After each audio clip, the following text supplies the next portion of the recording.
ये कहानी है स्वामी भक्त व्यक्ति की, जिसने राजा की जान बचाने के लिए अपने बेटे की बलि दे दी।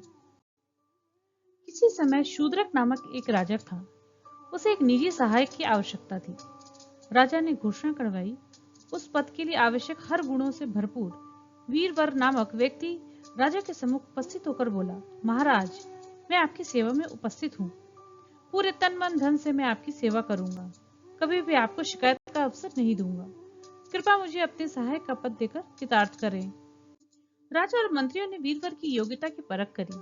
हालांकि वीरवर सभी परीक्षाओं में खरा उतरा, फिर भी राजा के मन में कहीं थोड़ी सी हिचक बाकी थी। आखिर उसे निजी सहायक नियुक्त करना था। वह और अच्छी तरह से जांच कर लेना चाहता था। राजा की शंकाओं का निवारण करते हुए उसके मंत्रियों ने सलाह दी कि वीरवर को काम पर रख लिया जाए, पर अगले 15 दिन तक उसकी गतिविधियों पर दृष्टि रखी जाए। राजा को प्रस्ताव पसंद आया और वीरवर को राजा का सहायक नियुक्त कर लिया गया।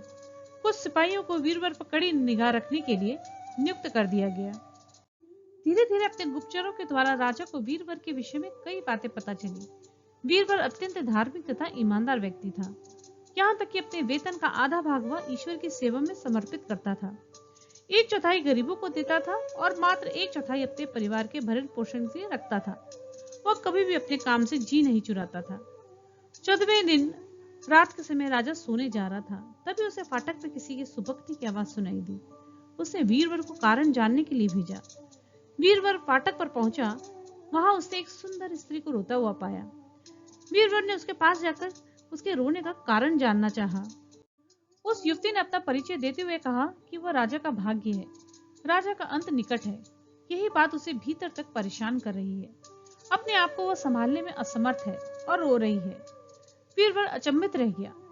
थोड़ा संभल कर उसने फिर युवती से पूछा, क्या महाराज इस आकस्मिक निधन से किसी प्रकार बच सकते हैं?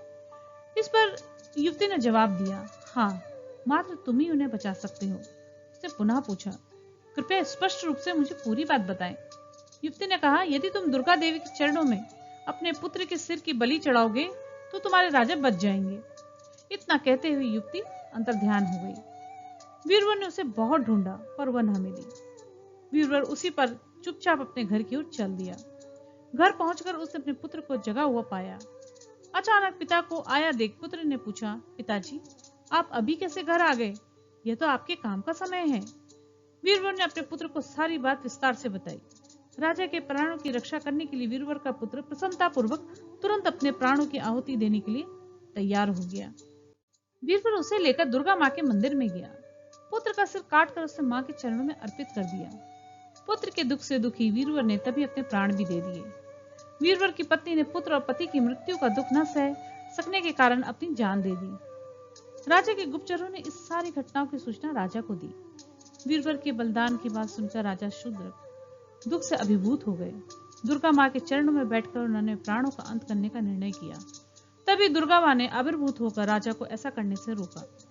राजा ने नतमस्तक होकर दुर्गा माँ का अभिवादन किया और उनसे उनका प्राण हरने का निवेदन किया तथा वीरवर उसके पुत्र और पत्नी को जीवित करने का अनुरोध किया।